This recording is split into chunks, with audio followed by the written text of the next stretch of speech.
Hey, Andrew. Hey, Justin. Okay, I learned something this week and I don't really know what to do with this. Okay. Windsor is London's main rival. I thought it was us. I thought it was the Odd Pod. We were London's main rival. Did you know about this? Here's the deal. They can say whatever they want. I'm in their heads online. Yes, All right. you are. London Yes, fans know about the Odd Pod because I'm in there with my thumbs every week. Even when we lose, I'm in their heads. Even when we lose, I'm in their heads. So I'm loving it because they're driving engagement for us. I mean, I appreciate it. They probably appreciate it because I'm assuming there's not a lot to do in London besides the nights there is. and interact with a Kitchener Rangers podcast because, that's I mean, what you're you like do, you're like the Lachar of internet trolling. Like you're in there. Oh yeah, I get in there, and if I'm in there, I do not mess around now. If I'm in there, I have been trolling on the internet for almost 20 years now. So yeah, you probably got your 10,000 hours of trolling. Oh yeah, I am a master of trolling for sure.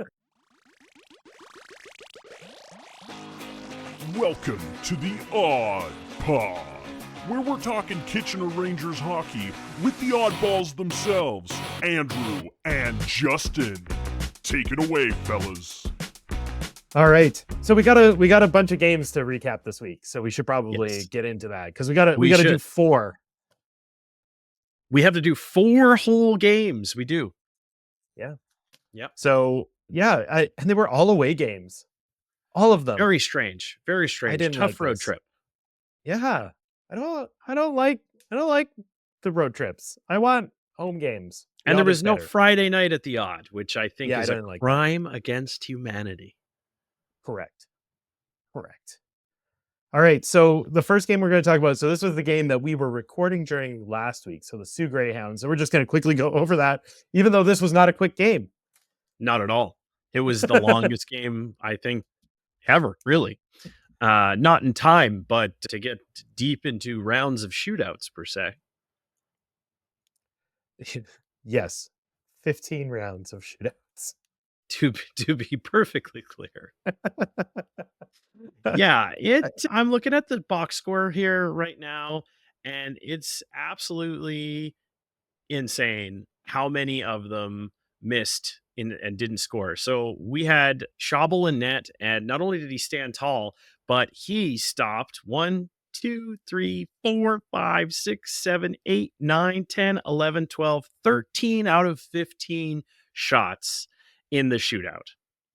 The crazy thing is Nolan Lalonde stopped only one less and had to lose and had to go away with a loss. So he did not deserve that loss. You think if you stopped 3 out of 15, or sorry, you stopped 12 out of 15 and only let in 3, you would absolutely come away with a win. Not to be had with the Rangers that night, unfortunately for Nolan Lalonde, but fortunately for us and Jason Schabel, who stood tall. And it was a 4-4 hockey game. There was scoring. Kitchener heavily outshot the Sioux. Jason Schabel had a bit of a shaky first period, but then bounced back and quite literally, stole the game there in the sense of, to stop 13 out of 15 in the shootout. That's I don't know too many goalies who can do that. No. We've talked about this a few times. The Rangers have the most shootout experience in the OHL right now because they went 9 straight in the preseason with shootouts, and Schabel played a bunch of those games. So I think it was 6, but it was crazy. It was crazy. And we've had quite a few shootouts in the season. I know. And now it's coming back. It makes sense why we practiced all those shootouts. Yeah, it was good. I'm glad that we could do that. Thank you to the Rangers for getting that practice in. Because when do you ever have time to practice shootouts? I know. It's not like they practice every day shootouts, No. So this game, this was another game where the Rangers, it felt like they came out strong in this game at the beginning, and the Sioux just capitalized early. Like the Rangers weren't able to get one in early, and the Sioux did. Reed had one of the craziest tips of the year off a swig pass into for a goal. And like, Lachar got a sneaky one. Pridham and Humphreys, like they were all Pridham over had the a nice place. tip as well. Yeah, Yep. it was a exciting game, which is, it seems like it's always kind of exciting with the Sioux. Yeah, the talent level of the high end Rangers, I think, kind of overwhelmed them in that third period and towards the end of the second period, because they actually scored with 29 seconds left in Right. the second. So yeah, towards the end of the game, I felt like the talent level of the Rangers started to outshine. They took a lot more shots throughout the game. They dominated overtime. They had Yeah. couple opportunities in overtime. I mean, the shots were 7-1 in OT. Yeah. Yeah, it was pretty nuts. I mean, I think I was reading on the stats sheet that Pridham and Humphreys together had 12 shots and 9 high danger scoring chances. And I think a number of those came in the third and OT. I think Pridham got probably the most opportunities in OT to end it. Yeah, absolutely. And I don't normally want to highlight the scraps or anything like that, but there was a fight in this game, and there was an instigator awarded to a Sioux player. And let me tell you, he won't forget the lesson he learned. Andrew McNeil, I'm not going to blow the kid up, and I'm not going to say anything. I mean, he's an overager, but whatever. And Andrew McNeil is not. He's not an overager. He's a 19-year-old, but Andrew McNeil is not a 19-year-old. And basically fed him his lunch, just straight lefts. I couldn't believe it, man. I'm sitting there watching it, and then they give the kid an instigator, and I'm like, oh no, you can't do that. You can't do that, man. That's not fair. That's insult to injury. And the Rangers were benefiting from that, and I was still like, maybe you don't need to give them the extra 2 minutes this time. Yeah, you can just forget that one. We can just forget that happened. That's somebody's child. We don't need to see that. I'm glad they don't show highlights and stuff like that. I understand why they don't. The crowd loves it though. The crowd did not love this one. That's all I'm saying. No. Very politely, I just haven't seen one like that in a long time. Andrew McNeil won a academic player of the month. He's very smart. Very smart guy. Yeah, and I gotta say, the kid he fought, it's smarts. Let's put it that way. He's both mightier with the pen and the sword. Yes. Not to be trifled with, Andrew McNeil. All right, so then after the Sioux game, we headed to Flint. Oh, Flint. Oh, yeah. I just got to say Firebirds. The Firebirds. I gotta say the Flint camera angles crack me up because they're so low, and like literally every time somebody on the side that the cameras are on has to go to the bathroom in the middle of the period, it like blocks the entire play. It's unbelievably funny. It's definitely a charm of junior hockey is some of the broadcast quality, not necessarily in the personnel. I appreciate what everybody's doing. A lot of people are volunteering their time. However, the technical aspects of trying to stream, a certain quality of, hockey and angle in these older arenas that are probably weren't ever designed with the idea that this was going to be, filmed to this degree. So it is kind of funny. And I mean, you can't say too much because there are awful angles in the NHL as well. Oh, for sure. This one is just particularly funny because it's obviously not that big of a building and the angle is just so low that they can't just, you got to go get some popcorn. Everyone on the broadcast knows. Which is a good segue. I hope you brought your popcorn because this was a goalie battle. This was a duel. Oh, man. Yes. And this is two very skilled goalies, Nathan Day for Flint, and of course our guy, the odd pod guy, Jackson Parsons, dueled each other. The shots were 34-34. and it was obviously another shootout. So this one didn't go. This one went the minimum this time. Yes. This one was only a 3-rounder, so it But was by a the little bit time they different that way. the Rangers scored they scored 2 goals in the first 5 minutes of this game and then didn't score until the shootout. They were just ready to score again. They were like, They "Dear were. God, I just got to go home." It wasn't for lack of trying, although they did No. get outplayed in the third, I felt, and they struggled to get the puck on the net in overtime. But they outplayed Flint for the majority of the game, at least the first 2 periods pretty handily. That said, the Flint did score in the second. So it was a bit of a it wasn't so much deflating because they won the game, but there was a little bit of a lull, we'll say, in the third for sure. Yeah. Except for Cameron Reed.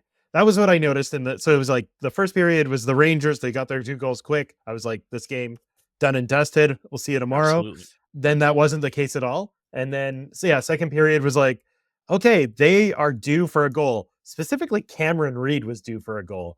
That man, he put on so many good shots on the net and just like missed by a little bit, or just like Nathan Day was playing out of his mind. Like, it's like, dude, Cameron Reed, you just need one. Yeah, Cameron Reed is playing at an incredibly high level. He scored obviously in that Sioux game. He could have had 2 in the Flint game. And yeah, he's we're going to talk about him again in the next game because he scores there as well. He's a very different player than Hunter Brustevich, but the impact that Cameron Reed is having on the game is definitely the same echelon. He is just an elite player. It feels like he's being slept on a little bit draft ranking wise. I think he's high on some guys' boards, and on some boards he's not even really being talked about. I think if it's the eye test for me, right? Because we don't really have any advanced analytics for the OHL, and at least that we're available to us. And honestly, there's an argument to be made that we don't have great defensive analytics, period, in hockey. They're perfunctory. We can draw conclusions from the data, but to say like you really measure somebody's worth as just a pure defender, well, Cameron Reed has the total package. I don't see him make major mistakes on defense, not to my eye test, and he's playing big minutes, and I see him probably as one of the most talented offensive players on the team in the league. Yeah, for sure. Maybe second to the defenseman in the Saginaw game, but he's playing pretty high up. He's a bit younger too, so that's the bottom line too. Is you got to kind of prorate a couple of years, exactly, right? So one's already been drafted, one's in the draft year, so there, that's a big step that 1 year, right? For sure. But anyway, back to the game, 3-2. The Rangers won, back-to-back shootout wins. Things are going good. We're feeling good about it. Schabel's got a shootout win. Parsons got a shootout win. And then we're going to Saginaw. Yeah, Saginaw. And I knew this game. As soon as they started the broadcast, I was looking up what had happened with Saginaw lately. They lost the night before 9-5. I was like, always bad. Anytime as an Oilers fan, and I'm sure you as a Flames fan, what I always hope for if we're hosting a team on the second half of back-to-backs is that they won the night before. You always hope that your opponent is coming off a win. Yeah. And that's what Saginaw got. Yeah, unfortunately, it was a 5-4 win for Saginaw. This was an absurd game as far as scoring is concerned. Totally. Because in the first period, literally less than 12 minutes into the game, it was 3-0 Saginaw. Yep.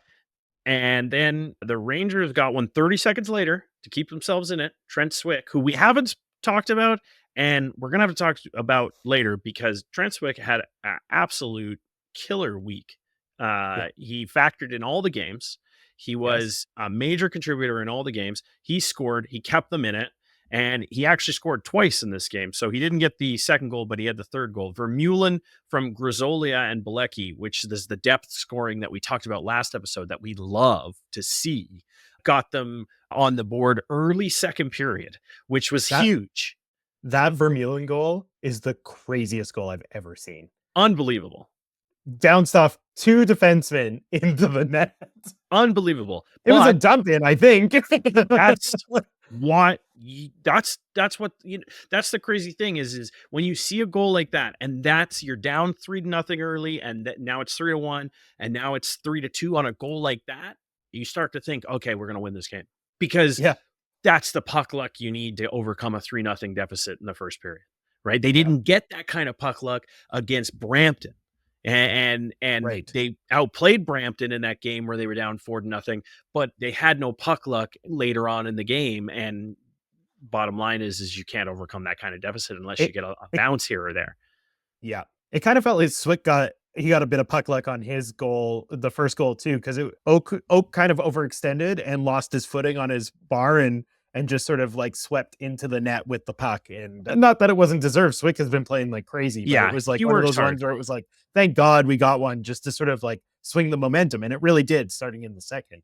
Definitely. And then obviously before the second was over, Swick scores again. And then Cameron Reed gets a goal that we talked about in the last game. He finally gets that goal that was overdue. He scored on the power play. Now, the significant thing about this is Christian Humphreys set up 3 of the 4 goals. Yes. He had 2 primary assists and a secondary assist. And on the power play, that secondary assist was a nice pass to Pridham. So it's not necessarily, to be, look down your nose at a secondary assist on a power play. But Christian Humphreys hasn't missed a beat. I mean, so now they're up 4-3 in this game. Yeah, and they were ahead. I'm thinking, oh man, like this is like that game back that I was at when the Andalorian was born. And basically it was all of a sudden it was like 4-1 and the wheels fell off Saginaw. So I figured, okay, we got these guys. We're in their heads. They've fallen behind. Now we just got to keep the pressure up. And we ran out of gas, man. I'm gonna be honest. We had lots of opportunity. We had lots of opportunities in the third. That wasn't Oak was good. Like he played well. Parsons played well. I actually never felt like either team fell off. I just felt like, Saginaw just got I was surprised that they got 2 goals, but they got 2 goals. And to me, it was like this.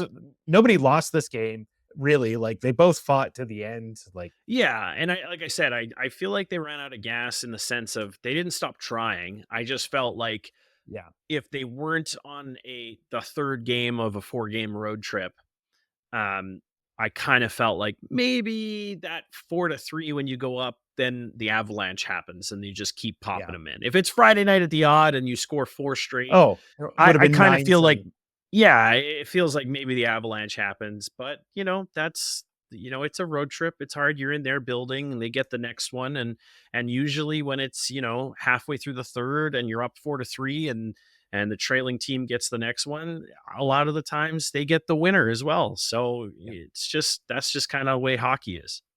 Yeah, it's true. And man, Prek, he's so damn good. It's crazy.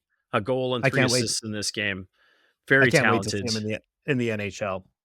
Yeah, and he seems quite responsible as well. He's not really asked to do a lot of that, I don't think, in Saginaw. So it'll be interesting to see how he plays in a system that, preaches responsible defensive play. Yep. And then we see our old friends, a Tuesday night game against London. Are all of our London games on Tuesday? I think apparently we're their side piece, apparently. Yeah. To Windsor. Yeah, to Windsor. Yeah, I guess. I mean, because they're both over there, away from everything good and close to everything bad. They're over there. Because they got no one else. Well, Saginaw's there too. They're all Sarnia. They're all kind of over there. I mean, read between the lines. That's what I was saying. Right? They're over they there. Were like, next to something bad. Do you want to be partners with Saginaw, Sarnia, or Windsor? Windsor, please. Yeah. No, they're right along the border there, I guess. So I'm just throwing shade there. I mean, obviously, I don't want to throw too much shade, but if we could get a We did certain, lose. We did lose 5-3. So there's we only did. so much shade we can throw. Yes, it's true. Unfortunately, they were heavily outshot in the first period. That didn't result in anything more than a 1-0 lead. However, the second period, there was hope. I felt like, honestly, we talked about this a little bit before we started recording. Honestly, we both kind of feel like we just lost this game. Like, it wasn't Yep. necessarily like you were outclassed or you played poorly or anything. It was just that London is a powerhouse team. They're trying to win it all going into the season. They were a favorite to win it all. We were Yep. a rebuilding team. We're, exceeding all expectation, and London is meeting expectation. That's Yep. literally what it is. Do I think they can beat London? Yes, they have beat London. Do I think they've played their best games against London? Yes and no. They've played some good games against London. They've played some poor games against London. The bottom line is you can't go 0 for 3 on the power play against London, but the positive was they were 5 for 5 on the PK against London. They were. Yep. So, And I think that's 14 straight penalty kills against London as well. I think I saw that. yeah. And honestly, London gets the first goal, then the second period starts, and the Rangers get the next 2 goals. And then, realistically, if you could, I mean, sorry, I'm going to say that again, but London gets the first goal in the first period, then Kitchener gets the next 2 goals in the second period, and then before the period's over, London ties it up. Now, the third starts, and Carson Campbell scores one, which was great to see because I love when Soo scores. It's the best. And you think, oh man, we're ahead again. But did it ever really feel like they were really controlling the game? No. Yeah. No. And then what ends up happening in the third is they pour it on late, but it doesn't really do anything because I feel like London does this shutdown thing and they succeed when they have the lead. When London's chasing, it's a much more even game. But when London gets that goal 5 minutes later in the third, and then the go-ahead goal 4 minutes later, 3.5 minutes after that, which Easton Cowan extended the points. The bottom line is I felt like with 9 minutes left, the Rangers were going to throw the kitchen sink at Medvedev, but they just do this shutdown thing. It's almost like they trap. I know they're not trapping, but it's almost like they trap. They just don't let anything through. Can't get a pass through, like it sticks blocking everything. Yeah. And then that's it. I mean, that's what London does. They pull you down and they choke you out, and that's how they play. And they're very good.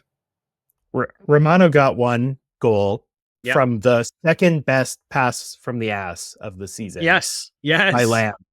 Yes, Tanner Lamb. And it was a sneaky short side, like that really high shoulder goal. It was great. And absolutely, Tanner Lamb made that happen, and it was like good on you, man. Yeah. And I will say the other thing that I think was the bit of the difference was it felt like London just dominated possession because they won so many faceoffs. It felt like every faceoff they were winning. I don't think the numbers specifically reflect that, but I'm looking at it now as 39-27. It felt more lopsided than that. There were a few that the Rangers won that immediately were taken away from the Rangers. Like it was those sorts of things where it's like, yes, they technically won it, but did they hold possession? No. Yeah. I mean, bottom line is I feel like we're way ahead of schedule. London is on track. London just got beat by Windsor. And I feel like, we've got a good chance to outlast these teams. I mean, Jackson Parsons has been playing really well, but could he go toe to toe with London or Windsor in a 7-game series and kind of shock the world, even though we're right there with these guys? I think so. Absolutely. So you're going to have to lean on him in a playoff series if that happens.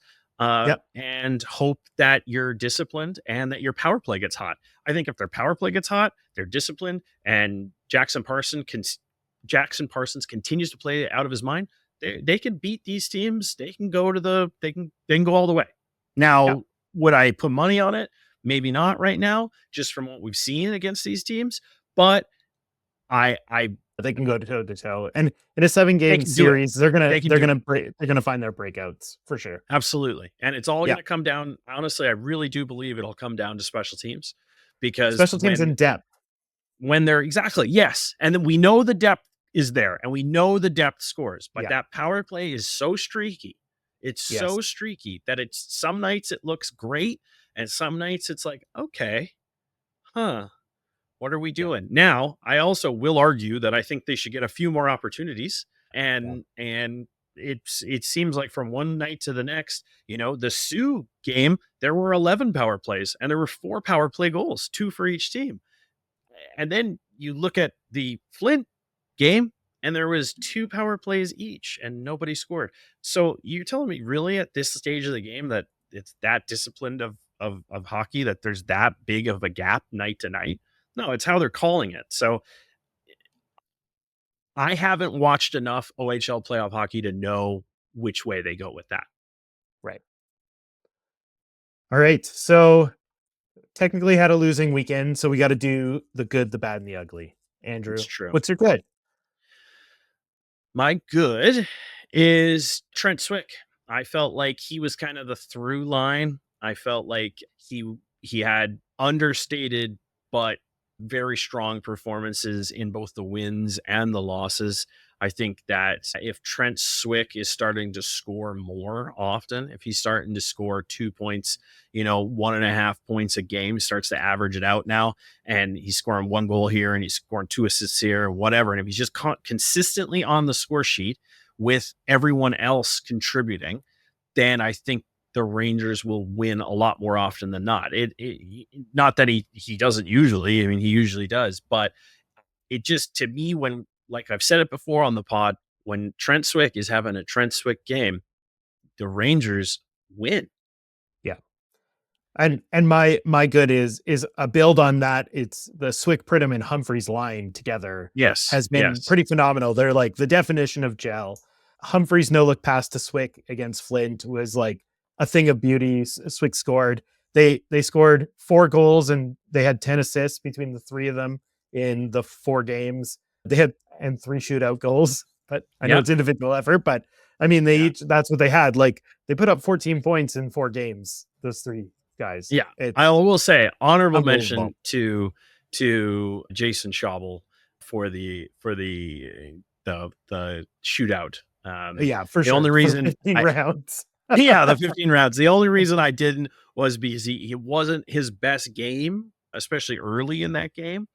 So he had one of his best periods of the season, though, in the third. But, well, honestly, as the game went along, he just settled in and played phenomenally. But the only reason I didn't give him my good this week was just that it wasn't a great beginning to that game. However, he finished strong. So that I just wanted an honorable mention. I wanted to sneak that in there because he did deserve an honorable mention. Yeah. All right. What's your bad? Man. My bad is that I feel like there's a mental block with London. Right. I don't think that it's necessarily a talent thing, which don't get me wrong. They're very talented. They're full of Nepo babies. There's whispers that they pay their players. But the bottom line is I do feel like London is kind of the big bad wolf in this, and it feels, and this is just, I'm just talking about the hockey team and the franchise, which has done a really good job of creating this culture around itself and creating this like Yankees of the New York Yankees of the OHL. So I think it's bad that I feel that way after really only following the team for in depth for 1 season, because I'm already feeling this and I'm already kind of like eye rolling. However, I do love trolling the London fans. I do live for that, but it's both a good and a bad. it's a good and a bad, but it's mostly bad. I don't like that feeling. I don't like feeling, dare I say, like little brother in any situation. No. So that's my bad. Is it's honestly a reflection of me. I feel bad about the London Knights games. Yeah. My What's your bad bad? this week is our first periods. We last week all we talked about was our first periods. We came out super hot and then we basically like coasted the rest of the game. This week it was like we didn't show up for the first periods. We showed up for the seconds, but by then we were already behind. And that happened in 3 games, and so some of those we could overcome and some games we didn't. So that's my bad. Yes. What's your ugly?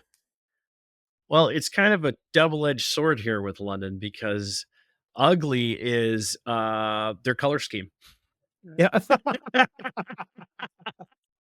Yeah. They got a little bit of they got a little bit of a Subway sandwich situation going on. They really do. Okay, I'm kidding. I'm kidding. That's not. It's not my ugly. However, I think it applies. I think it does apply. Basically, and I don't want. It's hard because, like I said, it was a 4 games on the road in a row, but I felt like the shot output in compared to like everything, the shot output, the possession numbers in both the Saginaw and the London game, I thought that was ugly. They had 4 out of 6 periods, they had single digit shots. And don't get me wrong, just taking a lot of bad shots is not the way to beat these teams. But it is indicative if you're only, 8 in the first against London, 8 in the second period against London, 6 in the first against Saginaw, 8 in the third against Saginaw. It's very indicative of how often you had the puck, and realistically, that's when those games were, they could have changed the outcome of those games in those periods. Had they scored one, had they had more pressure, had they literally just not given up goals in those periods where they didn't have the puck a lot. That's my ugly. Yeah. My ugly is that we didn't get a home broadcast this week. I missed our guys.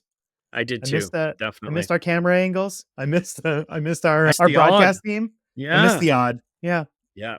It's weird. I think this is the first episode where we talked about only games on the road. I think every other week we've talked about home games. I think you're right. And even if there's only one home game, I just need that Friday night game. I agree. But it grounds me. Speaking of Friday night games, we have one coming this Friday night. Yes, we do. It's got the odd, and we're playing Owen Sound. Oh, yeah.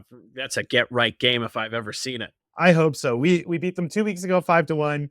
We're 3-0-1 against them this season. We got one more game against them, 2 more games against them. We play a lot of games against Owen Sound. In our division. Yeah. And Carter George always shows up for these games, so it's always fun to watch. Great goalie. It's a great matchup because they're not in the place that we're in right now, but they bring it. So they do bring it. They're I would say that those 4 games that we played against them have all been quite memorable. So it's like, good. Yeah, I look forward to it. Games.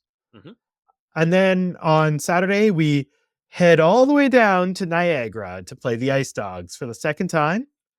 And we're playing against he is him, but he is not him, because Ryan Robrek is really the he is him of the Niagara Ice Dogs these days. So he's taken over all the stat lines from Kevin He. So I'm interested.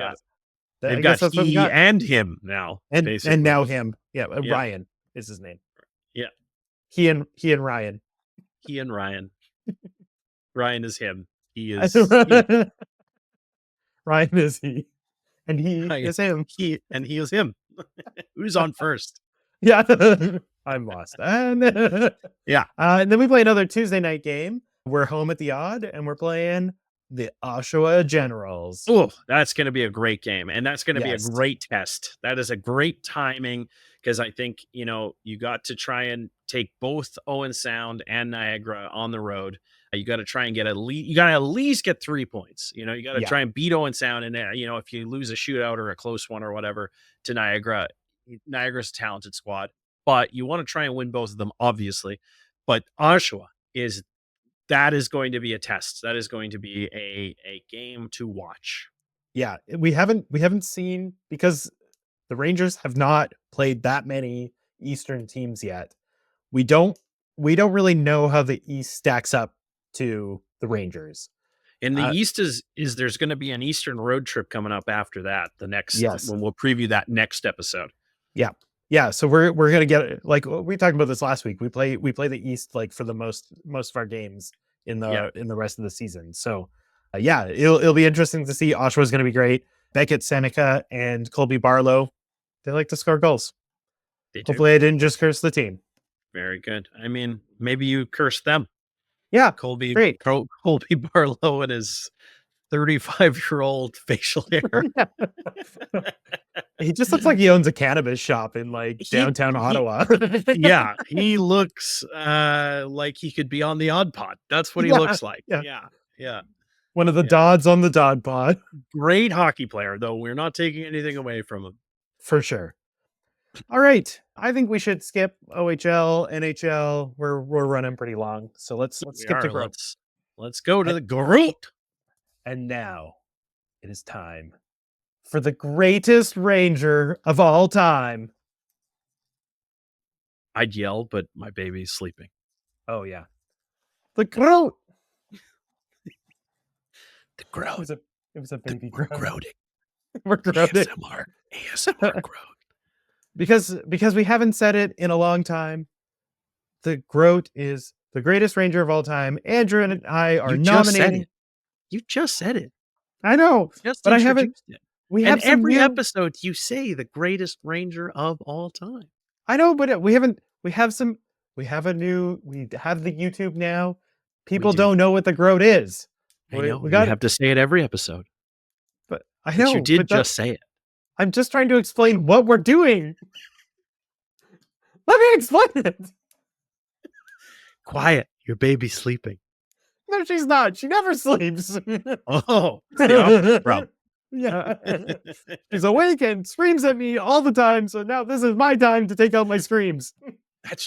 You're already vindictive with this human being. You know what though? I don't know what it's like to be outnumbered by women. So yeah. you know what? I'm doing this to you. I'm doing this to you, brother. Okay, so the G.R.O.A.T. is, Andrew and I are nominating different players from the Rangers' vast history of terrific players that have played for the Rangers over the last 60 years that they have been around. The Rangers have won the Memorial Cup twice. We are picking any and all players, even from before the origination. Origination? Is that a word? No, but it could be. Cool. You said it with such confidence. The origination of the OHL, when it was the OHA and it was the OJMHL or whatever it was. Yeah, the Ontario Major Junior. Yeah. And so there's been lots of iterations, and the Rangers have been here for all of it. And so there's been some amazing players. 1963, yeah. So and before 60, anyways. So we're picking players, we are nominating them. What we're going to do with those is there may or may not be a fantasy draft coming, and then we're also going to do a bracket challenge probably on Instagram and or YouTube. I don't know how to do that, but I think you can do polls on YouTube. So we're going to do a bracket challenge. We're going to get all of you involved. I said a lot of words. Andrew, I'm excited. Yes. Who is your G.R.O.A.T. nomination this week? Well, let me tell you about this fine young man. And I say that because he's younger than me. And he's still playing in the NHL. Currently. Still playing in the NHL. Yeah. This guy was born May 16th, 1992 in Markham, Ontario. He's the second youngest of 5 children. His brother Ben was also in the Kitchener Rangers system. All right. Ooh. I thought that was pretty cool. That is pretty cool. He was involved in both ice hockey and figure skating growing up, and won a bronze medal in the juvenile division at the 2004 Canadian Junior National Figure Skating Championships. All right. He is known far and wide for having a great attitude, being a powerful skater, and having an elite release on his shot. Also interesting was that he actually played midget hockey on the wing of future Colorado Avalanche captain Gabriel Landeskog. Another G.R.O.A.T. Another G.R.O.A.T, yes. He also, much like Gabriel Landeskog, won the Calder Trophy as the NHL's top rookie in his first season. But let's rewind it back a little bit. He was drafted 20th overall in the 2008 Ontario Hockey League draft by our Kitchener Rangers. All right. He made his OHL debut on September 18th, and he scored right away 2 goals and an assist, 4-2 over the now defunct Plymouth Whalers. He was selected to compete with Team Canada as part of the Under-17 Hockey Challenge and won the gold medal with the golden goal, the game-winning goal. He also won Rangers Academic Player of the Month award, where he went to Eastwood Collegiate Institute. So generally, this is a great guy. This is a smart guy. Everybody loves this kid. He led the Rangers in scoring through his rookie campaign and participated in the Ivan Halinka Memorial Tournament, playing for Team Canada, won another gold, scored 6 goals in the tournament, came back, immediately became assistant captain. As a 17-year-old, he scored 50 goals in the regular season and led all CHL draft-eligible forwards in scoring. He became the first Ranger in 23 years to reach the 50-goal milestone. Despite this, he actually wasn't ranked very high by Central Scouting, 47th, and 30. That was midseason, and 34th the final rankings. All right. What's insane about this guy's junior career is he scored 97 goals in 2 seasons, 27 in his rookie year, 50 in his sophomore year in 64 games, and then in the playoffs in 09-010, he had 20 goals in 20 games. He had 33 points in that playoff run. So just to say, like, he's also doing this as one of the youngest draft eligible players in the OHL because he's a May baby, right? So he's right there. Didn't matter. He's drafted 7th overall by Carolina in 2010. All right. Hurricanes director of amateur scouting said there's nobody in the draft that can score goals like this guy. And he was right. He scored 31 goals in his first season with Carolina and won the Calder. He's the youngest player to... No, I jumped ahead. Sorry. He was named to the 2011 All-Star game as an injury replacement for Sidney Crosby. He's the first 18-year-old All-Star since Steve Yzerman. Whoa. He beat out Logan Couture for the Calder Memorial, and he was at the time the NHL's youngest player, and I think this is held up until 2024. I don't know if this year it might change, as the youngest player to win the Calder, and he is the first Hurricanes player, and I think the only Hurricanes player to win the Calder. He also was the youngest player in the 2011 World Championships of hockey. He has scored, not including this year, he's scored 357 goals in just over 1,000 games. He had a 40-goal season for Buffalo in 2018-2019. He is small but mighty. He is not getting a fair shot with the Edmonton Oilers. He is being forced to play 4th-line minutes. I have a major issue with the person in charge who's making those decisions. Doesn't matter, because I think this kid should be on Connor McDavid or Leon Draisaitl's wing because he can score with the best of them. It's Jeff Skinner. Jeff Skinner. Yep. This was a player that we needed to get on this list. Absolutely. Pretty remarkable. Yeah. Truly. No kidding. What did you say? 97 goals in 2 seasons? Like insane. Like, yeah. And not only that, like, he wasn't 18. He wasn't 19. No. He was 16 and 17 doing this. Yeah. It was his first years, and then he went away very early. And he went away and he immediately won the Calder in Carolina. And now, Yeah, like, his unbelievable. career has kind of been up and down a bit, but he's always been able to score. Yeah, that is so true. The crazy thing is he's never played in the playoffs. So that'll change this year unless they trade him. Could you imagine how mean that would be? They're talking about it. Yeah. Well, anyway. Yep. I don't know. All right. I don't know what that coach is doing, but anyway. Your turn. One of the high school principals that have coached that team in the last few years. Put me behind the bench. You just honestly, they probably win 45 games. All right. On to you. All right. My G.R.O.A.T. Born in Aurora, Ontario.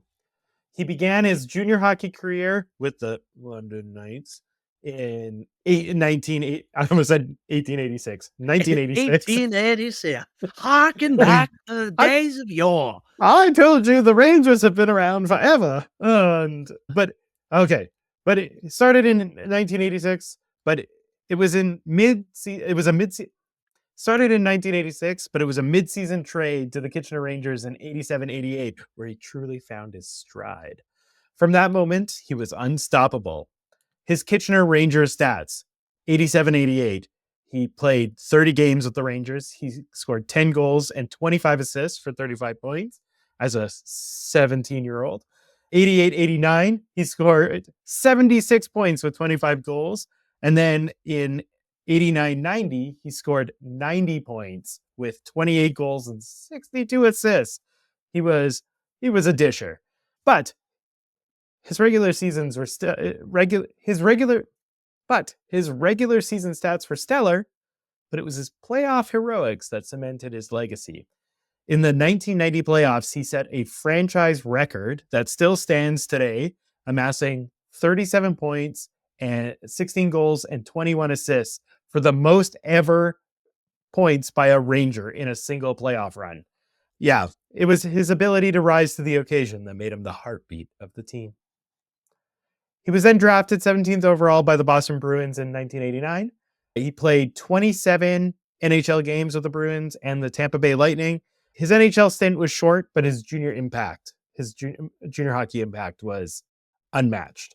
This week, my G.R.O.A.T. nomination is Shane Stevenson. Nice. Shane Stevenson, yes. One of the best playoff run, the highest scoring playoff run of all. Yes. Yep. Yes. So, yeah, there. Got a couple more G.R.O.A.T.s. So we only have 3 more G.R.O.A.T.s that we are going to add. This was 29 G.R.O.A.T.s. This was the 29th G.R.O.A.T. that we added. The end of an era. We're going to 32 before we do the bracket challenge and all the things I talked about earlier. Crazy. Yeah. I can't believe it's almost over. Yes, but it isn't. Well, the nominations. Nominations is almost over. Yeah. Yes, correct. Yeah. All right. So we got some thank yous this week. We do, yes. Ken Bourne for all the branding. He's been hooking up our YouTube channel with all the things. It looks so clean. The new graphic is really nice. If you're not watching now, go over on YouTube and check out the graphic. Thank you, Papa Bourne. Yes, thank you. Of course, we have to thank our prodigal producer, Liam. The phenom. And then, you can find us on the social medias. How can you do that, Andrew? The Odd Podcast. You can find us at The Odd Podcast. I just said that. I'm going to say it again. And one more time, at The Odd Podcast on Instagram, on TikTok, on YouTube. We're something different. At The Odd Podcast - Kitchener Rangers, I think we are. But correct. You should be able to find us through YouTube's strange search engine. You can also send us an email at theoddpodcast@gmail.com. We'd love to hear from you. If you want to try and get a last second G.R.O.A.T. in there, we're not totally completely decided on the last 2 out of 3. So shoot us a line. Yeah, let us know. It would be gratefully beneficial if you could like and subscribe and interact with us on all the places. The London folks love to interact with us. We'd love some more Rangers people interacting. That's true. We attract a lot of London fans who don't have much to do. Yes, as it were, or living good things London. to say. That's true, but like I said, I have years of experience. I'll drag you down to my level, beat you with that experience. And as always, thank God, again, this Friday night, you can find us at The Kitchener Memorial Auditorium. See You at the Odd.